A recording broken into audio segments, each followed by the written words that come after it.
وعلى آله الطيبين الطاهرين ومن اتبعهم أجمعين. أما بعد، فأعوذ بالله من الشيطان الرجيم. بسم الله الرحمن الرحيم. سبحان الذي أسرى بعبده ليلا من المسجد الحرام إلى المسجد الأقصى الذي باركنا حوله لنريه من آياتنا إنه هو السميع البصير. صدق الله العظيم وصدق رسوله النبي الأمين الكريم، ونحن على ذلك لمن الشاهدين والشاكرين والحمد لله رب العالمين. کس کو دیکھا یہ موسیٰ سے پوچھے کوئی، کس کو دیکھا یہ موسیٰ سے پوچھے کوئی، آنکھ والوں کی ہمت پہ لاکھوں سلام. وہ خدا کے نور کو دیکھ کر بھی جہان والوں میں آ گئے کہ یہاں سے جانا کمال تھا کہ وہاں سے آنا کمال ہے. وہ سرور کشور رسالت جو عرش پر جلوگر ہوئے تھے، نئے نرالے طرب کے ساما عرب کے مہمان کے لیے تھے. بہار ہے شادیاں مبارک، چمن کو آبادیاں مبارک. ملک فلک اپنی اپنی لے میں یہ گھر انادل کا بولتے تھے. وہاں فلک پر یہاں زمین پر، وہاں فلک پر یہاں زمین پر رچی تھی شادی، مچی تھی دھومیں. ادھر سے انوار ہنستے آتے، ادھر سے نفحات اٹھ رہے تھے. یہ چھوٹ پڑتی تھی ان کے رخ کی کہ عرش تک چاندنی تھی پھیلی. یہ چھوٹ پڑتی تھی ان کے رخ کی کہ عرش تک چاندنی تھی پھیلی.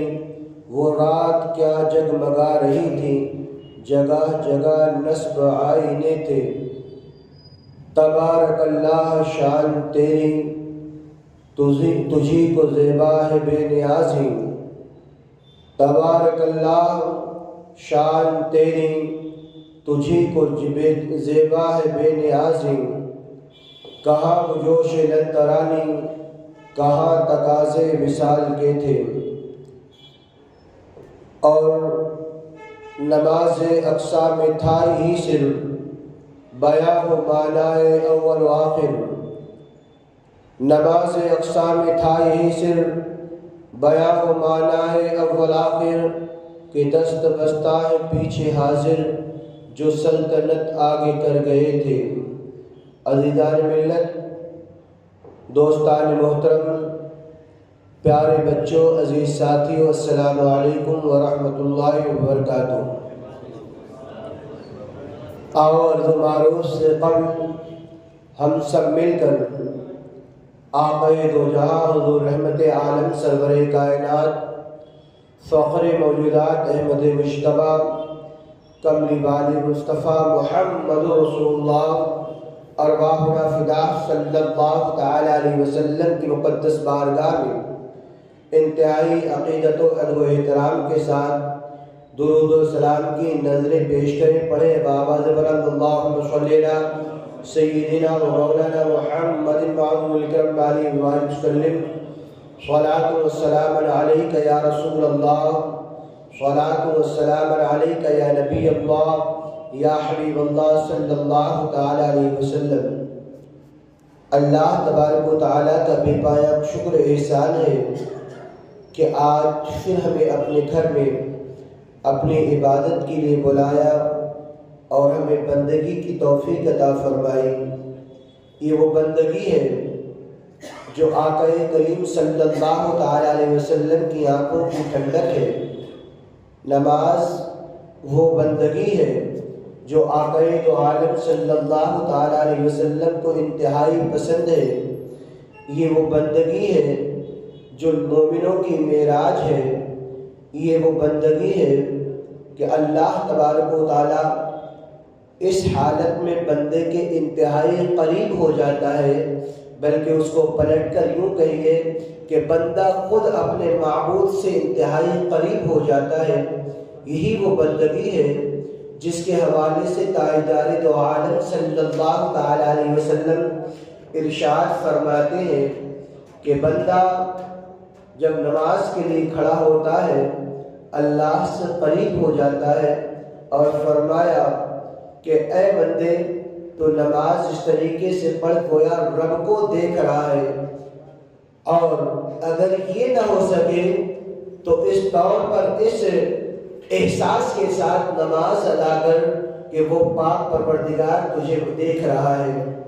میرے آقا کے دیوانوں، اللہ تبارک و تعالیٰ نے ہم پر کرم فرمایا اور اپنا محبوب عطا فرمایا۔ اس محبوب کے صدقے میں ہمیں جینے کا سلیقہ ملا، عبادت کا طریقہ ملا، چلنے کا ہمیں ڈھنگ آیا، اور زندگی جینے کا ہمیں ڈھنگ آیا۔ ورنہ آپ دیکھیں پیغمبر اعظم صلی اللہ تعالیٰ علیہ وسلم سے پہلے دنیا کا کیا عالم تھا۔ آقا کریم صلی اللہ تعالیٰ علیہ وسلم دنیا میں تشریف لائے، اعلان نبوت فرمایا، لوگوں نے آپ کا اقرار نہ کر کے انکار کیا اور آپ کے جان کے دشمن بن گئے۔ آج جو رات آنے والی ہے وہ رات اس حوالے سے بڑی عظیم رات ہے، بلکہ میں کہوں کہ ساری دنیا کی راتیں ایک طرف اور شب معراج مصطفیٰ ایک طرف، تو کوئی غلط نہ ہوگا، کوئی مبالغہ نہ ہوگا، اس لیے کہ اور راتوں میں اللہ تبارک و تعالیٰ نے اپنے محبوب پر انعام فرمایا، لیکن یہ وہ مبارک رات ہے جس میں خود اللہ تبارک و تعالیٰ نے بے حجاب اپنا دیدار اپنے محبوب کو عطا فرمایا ہے۔ آپ اس رات کی فضیلتوں کے حوالے سے بھی آج بیان سنیں گے، اور پیغمبر اعظم صلی اللہ تعالیٰ علیہ وسلم کی مقدس سیرت کے حوالے سے، ان کی زندگی کے حوالے سے، ان کی حیات طیبہ کے حوالے سے، ان کے مشاہیر جمیلہ کے حوالے سے، اور دین کی تبلیغ کے حوالے سے بھی کچھ باتیں میں آپ تک عرض کروں گا۔ چونکہ میں بار بار اس بات کا اعادہ کرتا ہوں کہ ہم جمعے کا خطاب کرتے ہیں اور یہ سوچتے ہیں کہ اگلے جمعے کو اس کو کنٹینیو جاری رکھا جائے گا تاکہ اپنی قوم تک کوئی اچھا پیغام اور اچھی بات اور زیادہ بہتر انداز میں پہنچا سکیں، لیکن حالات آج یہ ہے، زمانہ اس تیزی کے ساتھ کربٹ بدل رہا ہے کہ ہفتہ نہیں گزرتا ہے مسلمانوں کے ساتھ نئی قیامت کھڑی ہوتی ہے، ہفتہ نہیں گزر پاتا ہے کہ مسلمانوں کے ساتھ ایک نیا دلدوز منظر ان کی نگاہوں کے سامنے ہوتا ہے۔ بڑی پریشانی یہ ہے کہ کس بات کو بیان کیا جائے، تکلیف یہ ہے کہ کس چیز کو بیان کیا جائے اور کس کو چھیڑا جائے، اور ہماری بے حسی کا عالم یہ ہے کہ اللہ تبارک و تعالیٰ کے ہم بندے ہیں، پیغمبر اعظم صلی اللہ تعالیٰ علیہ وسلم کے ہم اطاعت گزار ہیں، ان کے امتی ہیں، ان کا کلمہ پڑھنے والے ہیں، ان سے محبت رکھنے والے ہیں، لیکن افسوس کے ساتھ جس طریقے سے پیغمبر اعظم صلی اللہ تعالیٰ علیہ وسلم نے ہمیں زندگی گزارنے کا ڈھنگ عطا فرمایا، جس طریقے سے پیغمبر اعظم صلی اللہ تعالیٰ علیہ وسلم نے ہمیں زندگی گزارنے کا طریقہ عطا فرمایا، میرے آقا نے جس طریقے سے ہمیں زندگی جینے کا سلیقہ عطا فرمایا، وائے افسوس ان مبارک طریقوں کو ہم نے چھوڑ دیا اور دشمنوں کے طریقوں کو اپنا لیا، اس پیغمبر کی عظیم سیرت کو ہم نے چھوڑ دیا اور دوسرے جھوٹے لوگوں کے ہم تابعداری میں مشغول ہو گئے۔ پیغمبر اعظم صلی اللہ تعالیٰ علیہ وسلم کا وہ مقدس راستہ جو جنت لے جانے والا ہے، وہ مقدس راستہ جو انسان کو نجات دینے والا ہے، وہ مقدس راستہ جو انسان کو فلاح دینے والا ہے، وہ مقدس راستہ جو انسان کو کامیابی کی طرف لے جاتا ہے، وہ مقدس راستہ جو انسان کو اللہ سے قریب کر دیتا ہے، وائے افسوس وہ طریقہ انسان چھوڑتا نظر آ رہا ہے اور دنیا میں اس قدر مشغول ہو گیا کہ انسان کی طبیعت اب کیا کہہ رہی ہے اس طریقے پر انسان اپنی طبیعت کے مطابق زندگی گزارتا نظر آ رہا ہے، اور اس کا خمیازہ انسان کو یہ بھگتنا پڑ رہا ہے کہ انسان در بدر ٹھوکریں کھاتا نظر آ رہا ہے، در بدر انسان رسوا ہوتا نظر آ رہا ہے، در بدر انسان ذلیل و خوار ہوتا نظر آ رہا ہے۔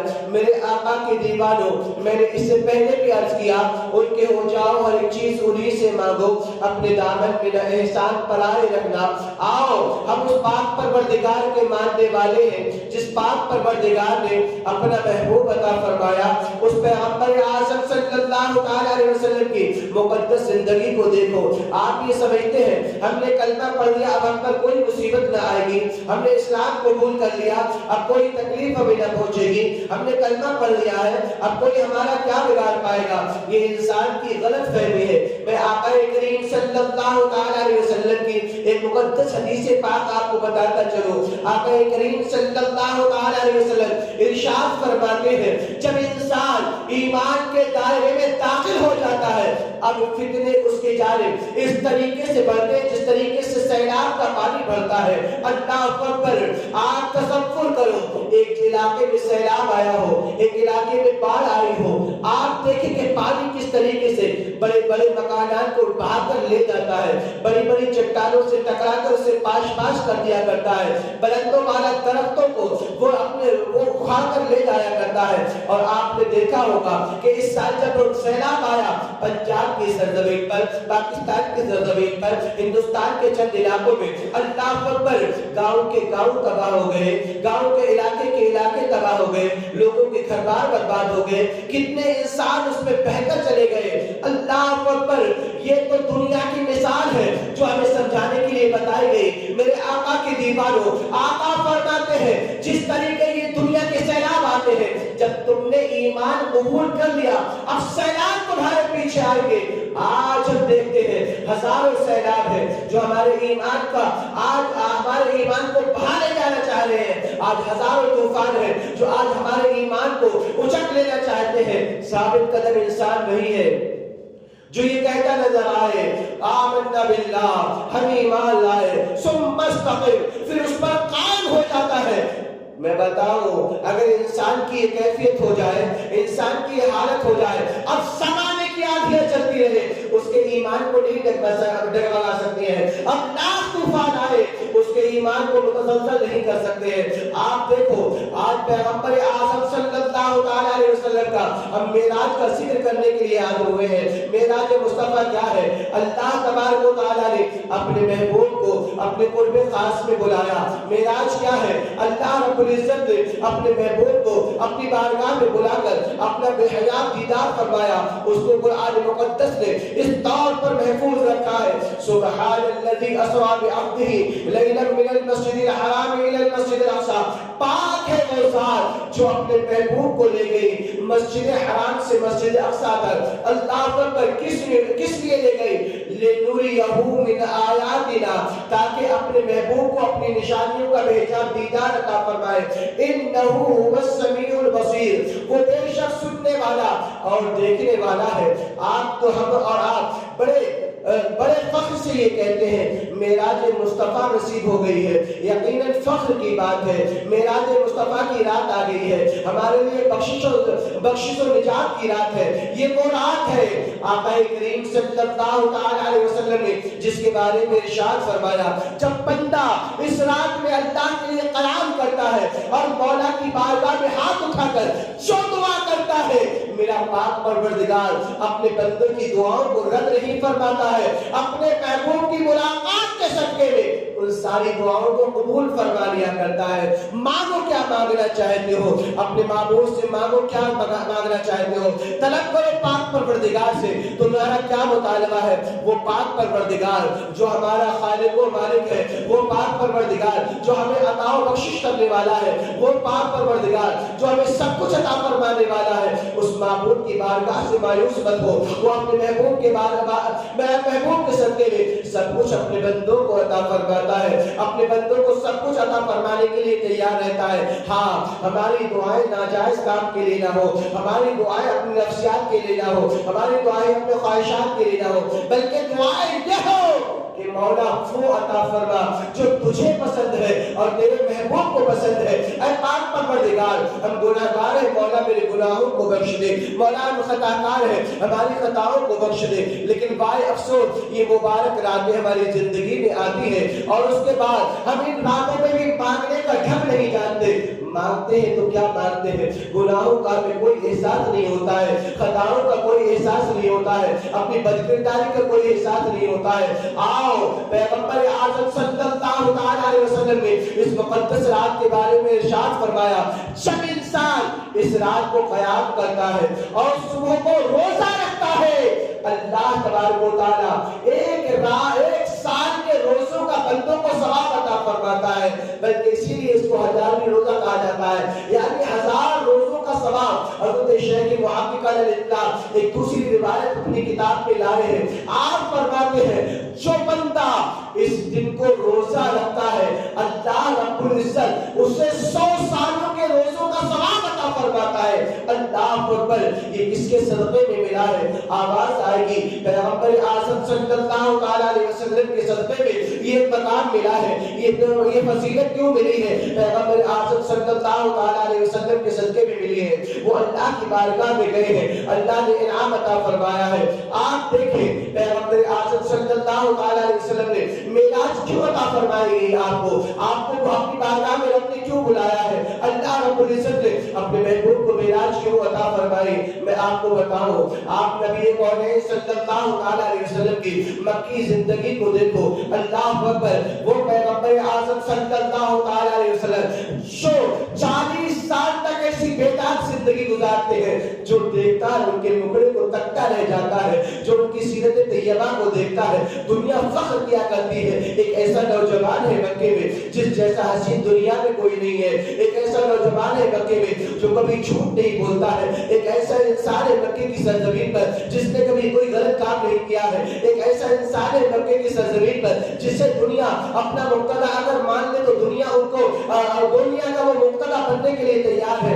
اللہ اکبر، لیکن وہی پیغمبر اعظم صلی اللہ علیہ وسلم جب اللہ تبارک و تعالیٰ کی وحدانیت کی طرف بلاتے ہیں، جب اللہ تبارک و تعالیٰ کی توحید کی طرف بلاتے ہیں، جب وہ کلمہ طیبہ کا ورد کر کے لوگوں کو ایک معبود کی عبادت کی طرف بلاتے ہیں، جانتے ہو کیا ہے؟ یہ ابو بکر صدیق ہے جو کلمہ پڑھ لیتے ہیں، یہ مولا علی المرتضی رضی اللہ تعالیٰ عنہ ہے جو کلمہ پڑھ کر آپ کے دامن سے وابستہ ہو جاتے ہیں، یہ ام المؤمنین سیدہ خدیجہ الکبریٰ رضی اللہ تعالیٰ عنہا ہے جو آپ کے دامن کرم سے پہلے سے وابستہ ہے، اور جب میرے آقا نے فرمایا آپ کے دامن کرم سے وابستہ بھی ہے اور فوراً آپ کا کلمہ پڑھ کر ایمان لے آتی ہے، لیکن اس کے بعد ہوتا کیا ہے؟ پورا مکہ، پورا معاشرہ عرب پیارے آقا صلی اللہ علیہ وسلم کا دشمن بن جاتا ہے، اور دشمنوں کا عالم یہ ہے اب کوئی پاس بٹھانے کے لیے تیار نہیں ہے۔ نبی کونین صلی اللہ علیہ وسلم جن راستوں سے گزر جاتے ہیں ان راستوں سے لوگ دروازہ بند کر لیتے ہیں، میرے آقا جن راہوں سے گزرتے ہیں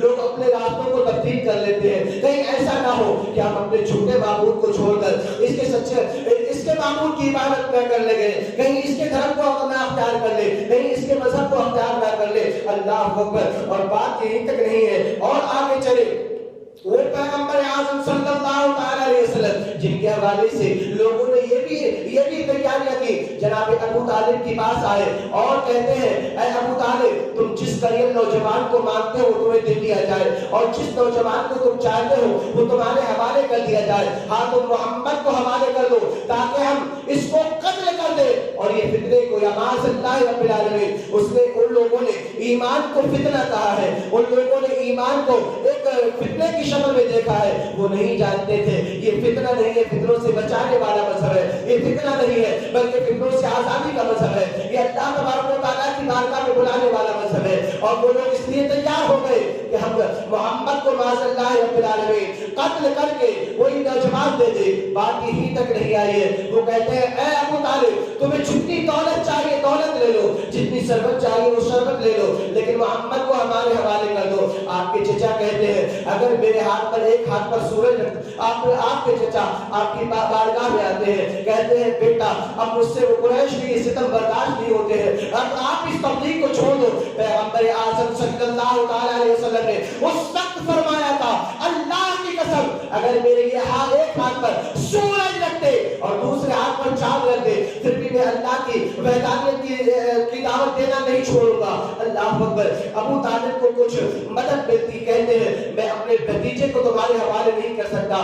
آپ دیکھیں اس کے بعد کیا ہوتا ہے، کہیں پیغمبر اعظم پر کوشش ڈالی جا رہی ہے، کہیں آپ کے گردن مبارک میں رسی ڈال کر کھینچا جا رہا ہے، کہیں آپ کے گلے میں رسی چادر ڈال کر آپ کے گلا گھونٹنے کی کوشش کی جا رہی ہے۔ اللہ اکبر۔ وہ کعبۃ اللہ جہاں پر ایک نہیں ایک عبادت کرو، اللہ رب العزت 700 گنا تک اس کا ثواب بڑھا دیا کرتا ہے۔ جس کے دل لکھنے کی تمنائیں آج کا ہر انسان کرتا ہے، اسی کعبۃ اللہ کے سائے میں پیغمبر اعظم صلی اللہ تعالی علیہ وسلم پر وہ کون سا ستم ہے جو نہ کیا گیا ہو، وہ کون سا ظلم ہے جو نہ کیا گیا ہو، وہ کون سی جفا ہے جو جفا کی داستان وہاں پر نہ دہرائی گئی ہو۔ آپ دیکھیں یہ معاملہ چلتا رہتا ہے۔ ایک وقت وہ بھی آتا ہے، آپ کی رفیقہ حیات سیدہ خدیجہ الکبریٰ رضی اللہ تعالی عنہا جو آپ کا غم بانٹتی تھی، جو آپ کو تسکین دیا کرتی تھی، جو آپ کے لیے سامان محبت پیش کیا کرتی تھی، اللہ پر وقت وہ آتا ہے کہ آپ کا انتقال ہو جاتا ہے،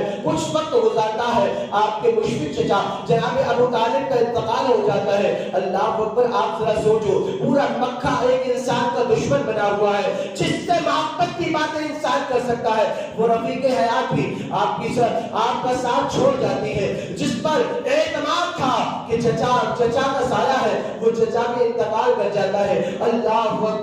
پیغمبر اعظم صلی اللہ علیہ وسلم پر اور زندگی ترک کی جاتی ہے۔ آپ نے مکے سے ہجرت فرما کر آپ طائف کی جانب چلے ہیں کہ طائف کے لوگ سب علاقے کے لوگ ہیں، شاید ان کے دل میں ڈر بھی ہو، لیکن آپ جانتے ہیں کہ طائف کی سرزمین پر پیغمبر اعظم صلی اللہ علیہ وسلم کے ساتھ کیا معاملہ ہوا ہے، طائف کی سرزمین پر آپ کے ساتھ کون سا ستم روا کیا گیا ہے۔ اللہ اکبر۔ اللہ کا پیغمبر دین کی دعوت لے کر وہاں گیا ہے، پیغمبر اعظم صلی اللہ علیہ وسلم وحدانیت کی دعوت وہاں لے کر گئے ہیں، توحید کا پیغام وہاں لے کر گئے ہیں، بجائے اس کے کہ لوگ ایک معبود کو مانتے، اپنی زندگی کو کامنات بنا کر وہ اللہ تبارک و تعالیٰ کے بندے بن جاتے، لوگوں نے پتھر برسائے ہیں اور اتنے پتھر برسائے ہیں کہ میرے آقا کا بدن مبارک لہو لہان ہو گیا ہے، اتنا خون بہا ہے کہ جوتیوں میں خون بھر گیا ہے۔ اللہ اکبر۔ کس لیے میرے آقا پتھر برداشت کر رہے ہیں، کس لیے میرے آقا نے یہ ستم برداشت کیے ہیں، کس لیے میرے آقا نے یہ ساری جفائیں برداشت کی ہے؟ ایک آواز ہے، اے اللہ میری امت کو بخش دے۔ اور آج ہم کتنے نادان ہو گئے ہیں۔ اسی پیغمبر اعظم صلی اللہ علیہ وسلم کی معراج کی رات آئے، لوگ انکار کرتے نظر آتے ہیں، اسی پیغمبر کی محبت کی بات آئے، لوگ انکار کرتے نظر آتے ہیں، اسی رسول اعظم صلی اللہ علیہ وسلم کے احسانات کی بات آئے، لوگ انکار کرتے نظر آتے ہیں۔ بھلا بتاؤ، اس سے بڑا ظلم انسانیت کے معاشرے میں کوئی ہو سکتا ہے؟ اس سے بڑا ستم انسانی معاشرے میں کوئی ہو سکتا ہے؟ نہیں، آواز آئے گی نہیں۔ پیغمبر اعظم صلی اللہ علیہ وسلم جب لوگ آپ پر پتھر برسا رہے ہیں، جبریل امین حاضر ہوتے ہیں، یا رسول اللہ اگر حکم ہو تو طائف کی پہاڑیوں کو اٹھا کر ان کے اوپر ڈال دیا جائے تاکہ یہ نیست و نابود ہو جائے، قربان جاؤ رحمت عالم صلی اللہ علیہ وسلم کی اس رحم دلی پر، پیغمبر اعظم صلی اللہ علیہ وسلم کی اس رحمت اور محبت بھری والی باتوں پر میرے آقا فرماتے ہیں، اے جبریل رہنے دو، یہ نہیں جانتے ہیں، ہاں یہ ایمان نہیں لاتے ہیں، لیکن میں دیکھ رہا ہوں ان کی نسلیں میرے اوپر ایمان لائیں گی اور پھر وہ دین کی دعوت کو لے کر زمانے میں پھیل جائیں گی۔ اللہ اکبر۔ آج تو اگر ہمیں کوئی گالی دے دے، اگر کوئی سگا بیٹا ہو ہم اس کی جان کے دشمن بن جاتے ہیں، اگر کسی پڑوسی سے لڑائی ہو جائے، اللہ اکبر، ہماری یہ کوشش ہوتی ہے اس کے گھر بار کو جلا دیا جائے، اس کے بیٹیوں کو بے آبرو کر دیا جائے، اس کی بچیوں کو ننگا کر دیا جائے، اس کے بچوں کو قتل کر دیا جائے۔ آج یہ ہو رہا ہے ہمارے معاشرے میں، آپ رات دن کا اس کا مشاہدہ کر رہے ہیں، لیکن پیغمبر اعظم صلی اللہ علیہ وسلم کے غلاموں، میرے نبی کا طرز عمل دیکھو، اپنے دشمنوں کو بھی معاف کر دو، کہ معاف کرنے والا انسان اللہ کی بارگاہ میں معزز ہے، معاف کرنے والا انسان اللہ تبارک و تعالیٰ کی بارگاہ میں بڑا عزت والا ہے۔ خدا را پیغمبر اعظم صلی اللہ علیہ وسلم کی سیرت کو اپنانے کی کوشش کرو، ان کے کردار کو اپنانے کی کوشش کرو، ان کے افکار کو اپنانے کی کوشش کرو، ان کی تعلیمات کو اپنانے کی کوشش کرو، ورنہ جو دل سے، جو منہ سے کہہ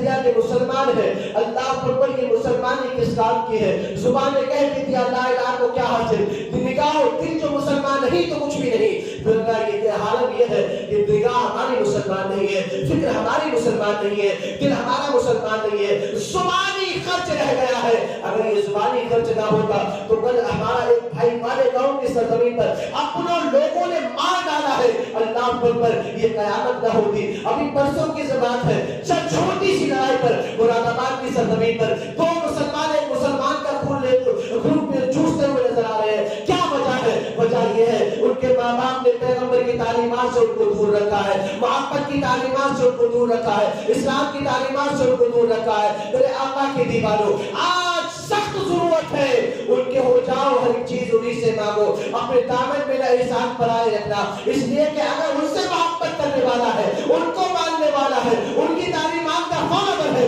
انسان کو ایک تماچا لگے گا دوسرا کام بھی پیش کر دے گا. میرے بھائی, میں نے محبت کے اس پیغام سے یہ محبت کا اصول سیکھا ہے کہ ہم تمہارے اوپر ظلم نہیں کر سکتے ہیں. یہی وجہ ہے جب انسان نے یہ دیکھا کہ اس انسان سے کوئی تکلیف نہیں ہے, قدموں میں آ گیا ہے اور قدموں میں گر کر کہتا ہے آقا مجھے کلمہ پڑھا کر مسلمان کر لو. سینکڑوں مثالیں ایسی تعلیم ہم کو پیغمبر اعظم کی سیرت میں نظر آئیں گے. اب آپ دیکھو پیغمبر اعظم صلی اللہ علیہ وسلم طائف کی سرزمین پر لہولہان کر دیے گئے ہیں. آپ نے بددعائیں نہیں دی ہیں, جبریل امین حاضر ہے. انسان کے پاس طاقت ہو اور بھلا وہ طاقت کو استعمال نہ کرے, انسان کے پاس طاقت ہو بھلا وہ اس کا استعمال نہ کرے.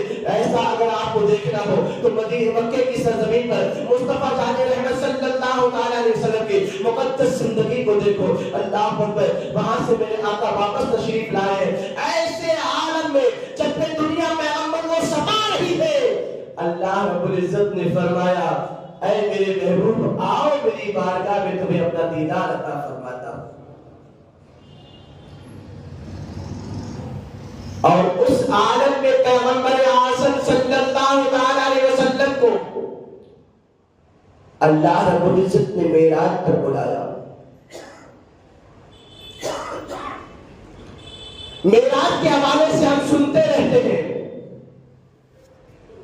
بلانے کا انداز دیکھو, اپنے محبوب کی آمد کا اہتمام دیکھو, اپنے محبوب کو اپنے قرب خاص میں بٹھانا دیکھو, تمام سابقین انبیاء کی امامت کرنا دیکھو, نبی کونین صلی اللہ علیہ وسلم کی سواری کو دیکھو.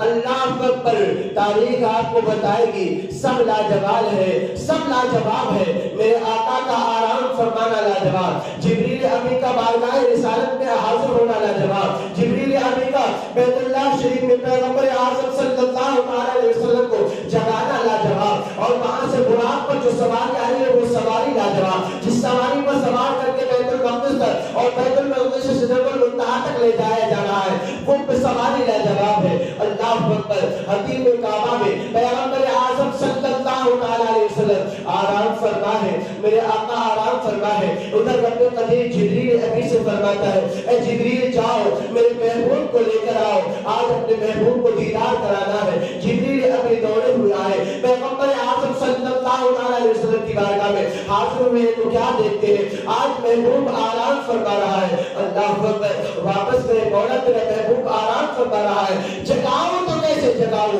کہیں بے ادبی نہ ہو جائے. اللہ اکبر, اللہ اکبر, اپنے محبوب کے اجرا انداز خسروانہ دیکھو, ان کی پاکیزہ زندگی دیکھو. اگر جبریل امین بھی آ رہے ہیں تو اس سبب کے ساتھ آ رہے ہیں کہ جلانے کا ڈھنگ بھی رب قدیر کی بارگاہ میں جا کر پوچھ رہے ہیں اے اللہ تیرے محبوب کو کیسے جگاؤ. میرے پاک پروردگار نے فرمایا جبریل جاؤ اپنی نورانی آنکھوں سے میرے محبوب کے قدم مبارک کو بوسہ دو, میرا محبوب جائے گا, جاگ جائے گا.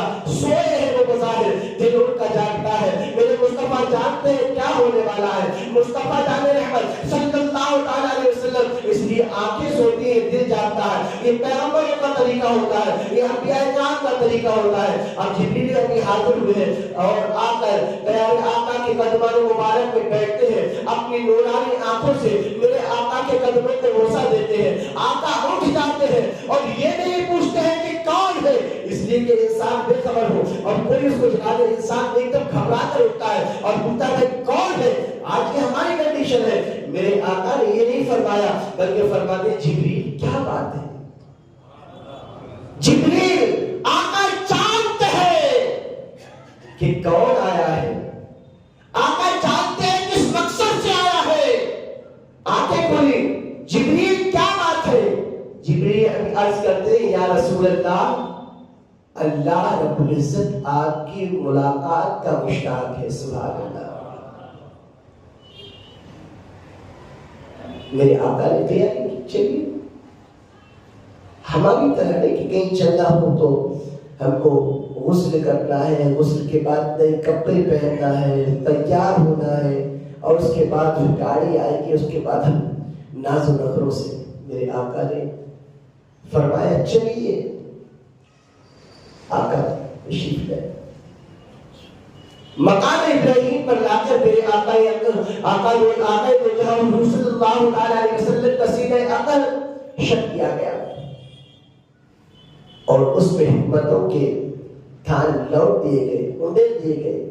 سینہ مبارک بدستور میں صحیح ہو گیا. سواری لائی گئی ہے. جانتے ہیں سواری کون سی؟ براق. براق وہ کہ جہاں انسان کا غمان پہنچتا ہے وہاں اس کے قدم پہنچتے ہیں. اور براق بھی جو لایا گیا ہے اس کی زندگی کو اگر دیکھو تو بڑی مبارک زندگی ہے. جنت کے ہزاروں براق پہن رہے ہیں.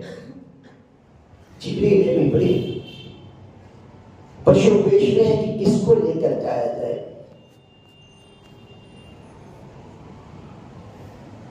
دیکھا کہ ایک براق ہے جو فراق مصطفیٰ میں آنسو بہا رہا ہے.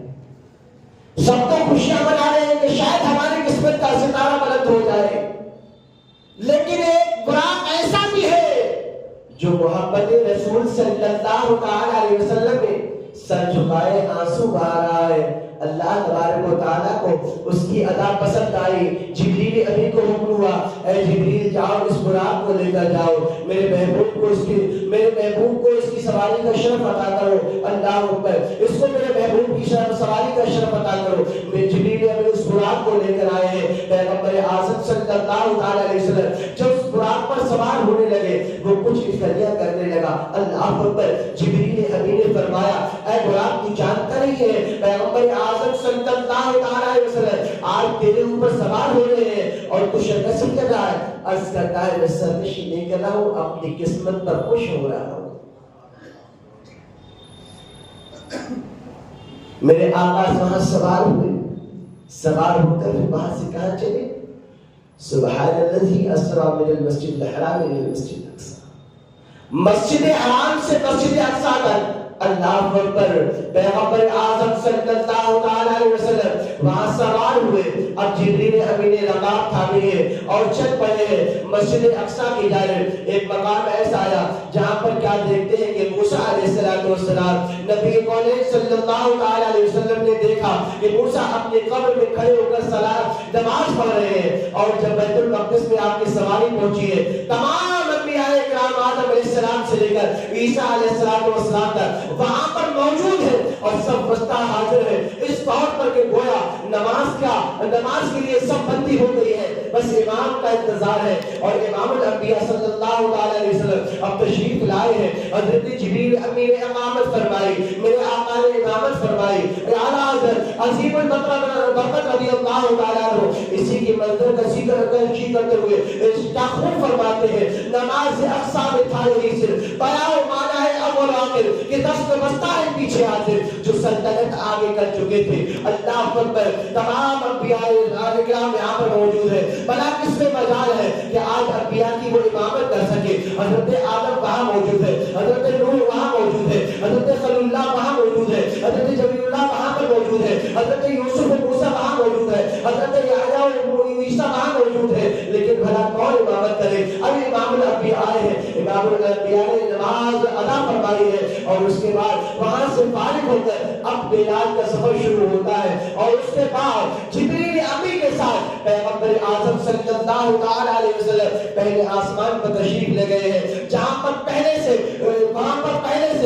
لوگوں پہلے سے فرشتے میرے آقا کے انتظار میں دست برستا ہے. آج آسمان کو سجا دیا گیا ہے, آسمان میں آج روشنی کر دی گئی ہے, آج پورے آسمان کو منور کر دیا گیا ہے. جبریل امین نے پہلے آسمان کا دروازہ کھٹکھٹایا. کون؟ آواز آتی ہے, کون ہے؟ کہا میں جبریل ہوں. کہا ساتھ میں کون ہے؟ کہا محمد صلی اللہ علیہ وسلم. اللہ اکبر. فوراً دروازہ کھل جاتا ہے اور استقبال کرنے والے فرشتے کہتے ہیں مرحبا بکم, تمہارے لیے مرحبا ہو, خوش آمدید ہو تمہارے لیے. اور وہاں پر پیغمبر اعظم صلی اللہ علیہ وسلم نے حضرت آدم سے ملاقات فرمائی. حضرت آدم علیہ السلام کے آس پاس آپ نے دیکھا کہ ایک روئے میں کچھ کالی چیزیں ہیں اور کچھ گولی چیزیں ہیں. اللہ اکبر. جب کالی ارواح کی طرف نگاہ جاتی ہے آپ روتے ہیں, اور جب سفید ارواح کی طرف نگاہ جاتی ہے آپ خوش ہو جاتے ہیں. جبریل امین سے پوچھا اے جبریل امین یہ کیا بات ہے؟ میرے آقا صلی اللہ علیہ وسلم جانتے ہیں جبریل امین سے پوچھا کیوں جا رہا ہے. پوچھا اس لیے جا رہا ہے, کبھی انسان چھوٹے بچے کو ہاتھ پکڑ کر چلتا ہے, انسان جانتا ہوتا ہے, پھر بھی کہتا ہے بیٹا بتاؤ یہ کیا چیز ہے, بیٹا بتاؤ یہ کیا چیز ہے. کیوں پوچھ رہا ہے؟ تاکہ انسان کے ذہن میں, اس چھوٹے کے ذہن میں پاک تباہ اور نقش ہو جائے یا دوسرے لوگوں کو اس کا سبق مل جائے. اس لیے پیغمبر اعظم نے پوچھا اے جبریل یہ کیا ہے؟ میں جس کو دیکھ کر حضرت آدم پریشان ہو جاتے ہیں اور جس کو دیکھ کر حضرت آدم خوش ہو جاتے ہیں. اللہ اکبر. میرے آقا کے دیواروں آخری بات کہہ کر میں آپ سے رخصت کروں. اس بات کو ذرا غور سے سنو. آج ہم کس حالت میں اپنی زندگی کو گزار رہے ہیں؟ جب میں حضرت جبریل امین سے میرے آقا نے یہ پوچھا, جبریل عرض کرتے ہیں یا رسول اللہ یہ وہ انسان ہے جو کالے ہیں, جو دنیا میں گناہ کر کے گناہوں میں ہی مر گئے, اور جو سفید ارواح کو دیکھ رہے ہو وہ انسان ہے جو دنیا میں نیک کام کر کے جنت پہ آ رہے ہیں. سبحان اللہ. بیان انشاءاللہ آج رات میں پورا ہوگا, یہ سمجھیے گا. لیکن چلتے چلتے ایک بات آج آپ خود سوچو, آپ کی اور ہماری زندگی کہاں گزر رہی ہے؟ ہم کون سی زندگی کو گزار رہے ہیں؟ آیا وہ زندگی جو اللہ اور اس کے رسول کو مطلوب ہے؟ آیا وہ زندگی جو شیطان چاہ رہا اور کہہ کے چلے جا رہے ہیں معاذ اللہ رب العالمین؟ شیطان نے انسان کی شکل میں ہزاروں ہمارے ایمان کے لٹیرے ہمارے راستوں میں پھیلا کے وہ ہمارے ایمان کو لوٹنے کے لیے تیار ہے. لیکن عالم یہ ہے ہم صحیح باتوں کو سیکھنے اور سمجھنے کے لیے تیار نہیں ہے. اور جس کا اثر یہ ہے کہ انسان اپنے عقیدے کو خراب کر رہا ہے, اپنے اعمال کو خراب کر رہا ہے, بلکہ بات اس سے پڑھ کر انسان اپنے ایمان کا سودا کرتا نظر آ رہا ہے.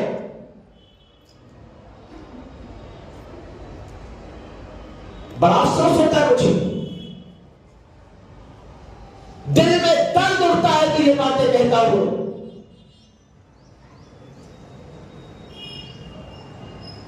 ہم نے پیروں کو بھی ایسے چنا ہے جو آج ہمارا ایمان لوٹنے کے لیے تیار ہے. ہم نے رہبروں کو بھی ایسا چنا ہے جو آج ہمارے ایمان پر ٹانگا ڈال رہے ہیں. ہم نے آج اپنے ایمانوں کو بھی ایسا منتخب کر لیا ہے معاذ اللہ رب العالمین جو ہماری پوری عبادت پر قبولیت کر رہے ہیں. اور رہی صحیح کسر دنیا کیا کر رہی ہے اس کو دیکھ کر یہ دنیا کر رہی ہے, یہ دنیا کر رہی ہے, معاذ اللہ رب العالمین اپنے ایمان کا سودا کرتے نظر آ رہے ہیں. دنیا کیا کر رہی ہے اس کو نہ دیکھو. ہمیں دیکھنا یہ ہے کہ پیغمبر اعظم نے کون سا درس ہمیں دیا ہے. ابھی کافروں کا 2 دن پہلے تیوہار آیا ہے, 2 دن پہلے. ہمارے بچے ان کا تیوہار وہ منائے کرتے, وہ آزاد ہے, وہ کیا کرتے ہیں, وہ آزاد ہے, وہ ان سے لینا دینا نہیں ہے. تم شریعت کے پابند ہو, تمہارے بچے ان کے طریقے پر گانے پٹاخے اڑاتے نظر آ رہے ہیں، اور دوسرے طریقے سے جس طریقے سے وہ اپنے کفری عقائد کا پروموٹ کر رہے ہیں، ان کو دیکھ کر تمہارے بچے بھی وہ شرکیہ عمل کرتے نظر آ رہے ہیں، اور ماں باپ کو کوئی احساس نہیں ہے۔ مکر سنکرانتی ان کا تیوہار ہے، ہمارا نہیں، ان کو مبارک ہو، وہ کیا کرے ان کو مبارک ہو۔ لیکن اگر کوئی انسان اس کو اچھا جان کر سیلیبریٹ کرے، اس کو منائے، تو کافر ہو جائے گا، ایمان میں نہیں رہ سکتا ہے۔ کان کھول کے سن لیجیے۔ اور ہم اتنے اندھے ہو گئے، ارے بچہ بچی کرنے دو، بچہ کفر کر رہا ہے، تمہیں جہنم میں لے جانے کے انتظار کر رہا ہے، تم خواب میں ڈوبے ہوئے، یہ بھی احساس نہیں ہے بچہ کیا کر رہا ہے۔ اللہ رب العالمین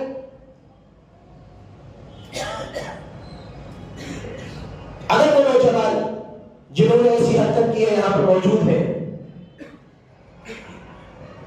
وہ بھی کان کھول کر سنیں۔ یہ چند لمحے کی خوشی تمہیں جہنم میں ہمیشہ ہمیشہ جہنم میں رکھے گی، یاد رکھیے گا۔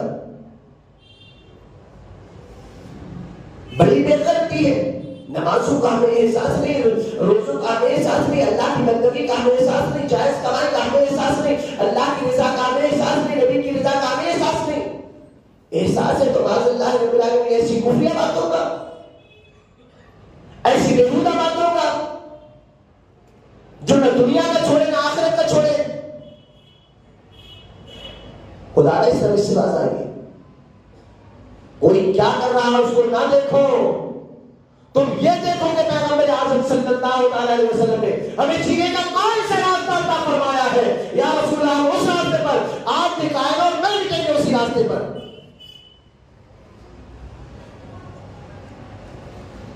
بڑی حیرت ہوتی ہے ان ماں باپ پر، بڑا افسوس ہوتا ہے بے غیرت ماں باپ پر جن کے بچے ایسی حرکتیں کرتے ہیں اور وہ بس کہ بچے ہیں کرنے دو۔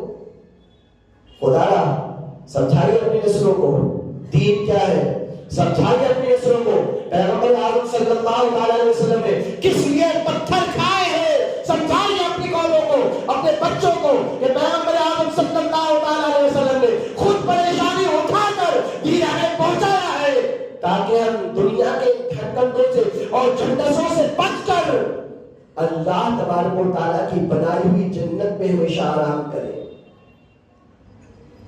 یہی وجہ ہے کہ پیغمبر اعظم صلی اللہ علیہ وسلم نے جب معراج کی رات امت کا خیال آ گیا اور موسیٰ یہ کہتے ہوئے نظر آئے، یا رسول اللہ 50 وقت کی نمازیں تو نہیں رہی، اتنا بڑا تحفہ تو ملا، آپ کی امت پڑھ نہیں پائے گی۔ ہم گناہ گاروں کا، ہم غلاموں کا جب خیال آیا تو میرے آقا پھر تشریف لے گئے، اللہ کچھ نمازیں کم کر دے تاکہ میری امت مشقت میں نہ پڑ جائے۔ رات بھر غم میں روتے رہے مصطفیٰ، اپنی امت کا جس طرح خیال آ گیا، اور ہم امتی اتنے بے غیرت، ان کے لیے نہ روئے، نامحرم لڑکیوں کے لیے روئے، ان کے لیے نہ روئے، دنیا کے کھوٹے سکوں کے لیے روئے، ان کے لیے نہ روئے، دنیا کی جھوٹی دولت کے لیے روئے، ان کے لیے نہ رو کر دنیا کی یہ جھمیلوں کے لیے جو دوزخ میں لے جانے والے ہیں ان کے لیے روئے۔ اس سے بڑی بے غیرتی کیا ہوگی؟ بہت سی باتیں اس میں تو بڑا پریشان ہی رہتا ہوں، کس کو کیا سمجھایا جائے، کس کو کیا بتایا جائے۔ بڑے اپنی ذمہ داری سمجھنے کے لیے تیار نہیں، چھوٹے اپنی ذمہ داری سمجھنے کے لیے تیار نہیں ہے، اور سمجھنے کے لیے تیار نہیں ہے تو جو آج یو پی میں ہو رہا ہے، بہار میں ہو رہا ہے، دوسرے علاقوں میں ہو رہا ہے، یا مسلمانوں کے ساتھ جہاں ہو رہا ہو آپ کے ساتھ بھی ہوگا، تیار نہیں ہو اس کے لیے۔ اس لیے کہ جب بندہ اللہ تبارک و تعالیٰ کی نافرمانی کرتا ہے، اللہ تبارک و تعالیٰ درگزر فرماتا ہے 1 بار 2 بار 3 بار، اور جب انسان سرکشی پر اتر جاتا ہے تو ایک وقت وہ بھی آتا ہے کہ اللہ رب العزت اپنے پیغمبر سے فرماتا ہے اے پیغمبر یہ بستی چھوڑ دو۔ پیغمبر بستی چھوڑ دیتے ہیں تو تاریخ یہ بتاتی ہے کہ پوری بستی کو الٹ پلٹ کر دیا گیا ہے، تباہ کر دی گئی ہے قومیں۔ برائی سے اگر بچنا ہے تو پیغمبر اعظم صلی اللہ علیہ وسلم کے راستے پر چلو.